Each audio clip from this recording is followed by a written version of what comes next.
Ketika terjadi konflik dalam rumah tangga, dua rumusnya. Ibu-ibu dengar ini. Ya. Ini pengantin-pengantin baru juga kita semuanya. Ada yang baru 10 tahun, ada baru 2 anaknya. Pengantin baru juga namanya ya. Ketika ada masalah, ini kesalahan kita ibu-ibu banyak apa? Ada masalahnya curhatnya di Facebook. Ada masalahnya curhatnya di WhatsApp. Dia berdoa tapi di medsos. Ya Allah lindungi suamiku. Ya Allah bukakan rezekinya suamiku. Sibuk betul itu Tuhan mau baca statusmu. Ketika ada masalah kata Allah dalam Al-Quran, ada masalahmu, suamimu nakal, suamimu selingkuh, tidak usah curhat sama orang lain. Ini ibu-ibu gampang betul dia curhat sama tetangganya. Ngapain kau cerita masalah rumah tanggamu ke tetangga?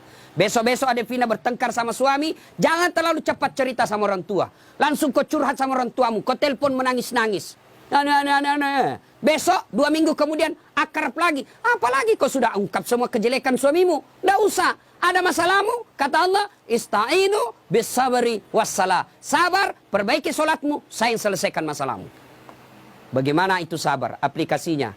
Alladzi idza asabatu musibah qalu inna lillahi wa inna ilaihi rajiun. Oh, saya tidak sangka istriku begini. Oh, saya tidak sangka suamiku begini. Oh, saya tidak sangka mertuaku begini. Tapi itulah jodohmu. Maka lebih kau ucapkan inna lillahi wa inna ilaihi rajiun. Banyak rumah tangga yang akhirnya hancur gara-gara terlalu cepat curhat sama orang lain. Curhatnya lebih parah di medsos. 500 temanmu di medsos. 500 yang tahu rahasia keluargamu. Tidak usah kau cerita sama orang lain. Tidak mungkin dia cerita saya Ustaz. Dia masih sepupu saya. Siapa yang menghalangi Nabi dakwah awal-awalnya? Abu Sufyan. Siapa itu Abu Sufyan? Sepupu satu kalinya Nabi. Tidak mungkinlah dia cerita saya Ustaz. Dia masih saudara saya. Siapa yang dorong Nabi Yusuf masuk ke sumur? Saudaranya. Tidak mungkinlah dia begitu. Dia makcik saya, dia pacik saya, saudara bapak saya. Siapa Abu Lahab? Saudaranya bapaknya Nabi.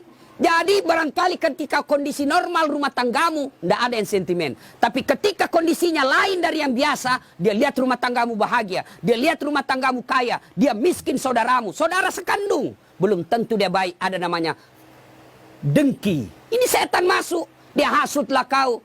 Ketika situasinya lagi labil emosimu, kau tidak stabil marahmu, datang saudaramu belum tentu niatnya baik, dia mau sama nasibnya sama kamu, susah juga rumah tanggamu, maka dia hasut kau yang tidak benar. Maka ada masalahmu jangan curhat sama manusia, tidak usah, lebih kau curhat kepada Allah, bangun sholat tengah malam, ngadu kepada Allah.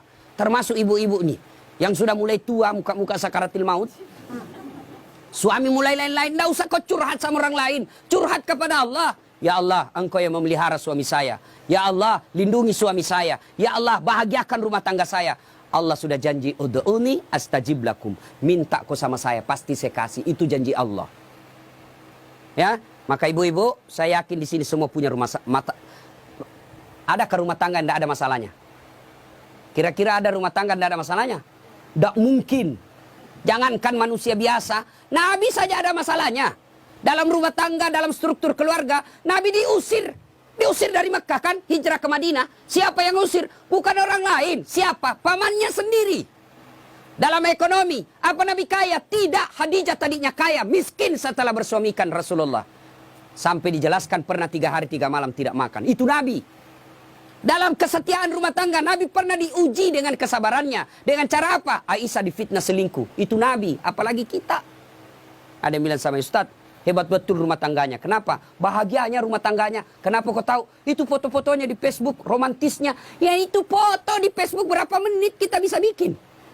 Bodoh itu namanya kalau bertengkar dia share di Facebook. Beleng-beleng namanya itu. Tak mungkin lah, semua yang baik-baik. Maka begitu ada masalah, ista'inu bisabri wassalah. Sabar saja. Yang kedua, perbaiki sholat. Nah ini sholat yang jadi masalah. Ya, apalagi kalau pengantin baru. Subuh terutama. Allah kasih toleransi. Tapi sekarang sudah modern Pak. Ada air hangat, ada air sudah. Tidak seperti pengantin baru dulu kan. Rumah tidak ada kamarnya. Tamu 1 minggu baru pulang. Bingung kita Pak. Mau cari kamar tidak ada. Malu-malu lagi. Kamar mandinya dibawa pula. Mau mandi dilihat jauh orang basah kepala. Tidak enak. Sekarang aman. 1 kamar sudah ada kamar mandinya di dalam. Pun kalau kenapa malu, kenapa mesti malu? Ini sudah halal.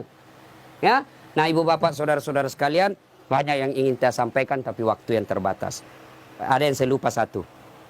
Satu lagi. Adinda Ali, besok-besok kalau marah jangan gampang bilang talak. Ini dengar semua laki-laki. Ya, marah jangan gampang bilang talak. Misal kau bertengkar langsung kau bilang, saya talak kamu. Jatuh talak 1. Artinya masih boleh campur. Damai malamnya masih boleh campur. Tapi ketika kau bilang, saya talak kamu. 5 menit kau banting pintu, saya talak kamu. Jatuh talak 2. Artinya, kamu tidak boleh campur sebelum nikah ulang. Panggil 2 saksi, ibu bapaknya, ada mahar, ijab kabul, baru boleh campur. Nikah ulang. Kalau kau tidak nikah ulang campur, sama hukumnya kau berzina. Bagaimana kalau dia saya talak kamu? 5 menit kemudian, saya talak betul kau. Keluar dari rumahnya dia, banting pintu, saya talak kau cilaka. Jatuh talak 3. Artinya apa? Harus cerai dulu baik-baik. Lalu dia nikah dengan dia menunggu 3 bulan, lalu menikah dengan laki-laki lain. Ternyata tidak cocok, dia cerai dengan laki-laki tersebut, kau harus menunggu lagi 3 kali haid, baru kau nikah kembali. Hati-hati bilang talak. Bagaimana kalau perempuan bilang talak? Talaka, talaka, talaka, talaka, talaka, talaka. Biar sampai di atas pantatnya. Kenapa? Kenapa hak talak ada pada laki-laki, bukan sama perempuan, ya? Maka bapak ibu yang gampang-gampang, ibu bapak-bapak yang gampang marah, jangan kau gampang bilang talak. Marah bagaimanapun jangan bilang talak. Kalau dia bilang istrimu, antar, kasih kembali saya ke rumahku. Oke, saya kembalikan kau ke rumahmu, saya ikut ke mertuaku. Anda jangan masalah seperti itu, ya.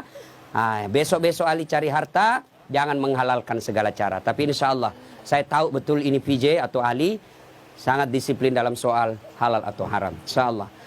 Demikian, mudah-mudahan ada manfaat. Sebelum kita akhiri, mari kita kirimkan suratul Fatihah kepada Rasulullah Muhammad SAW.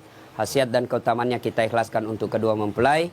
Mudah-mudahan menjadi keluarga sakinah mawaddah warahmah, diperkumpulkan bukan cuma di dunia, tapi insya Allah sampai di akhirat kelak.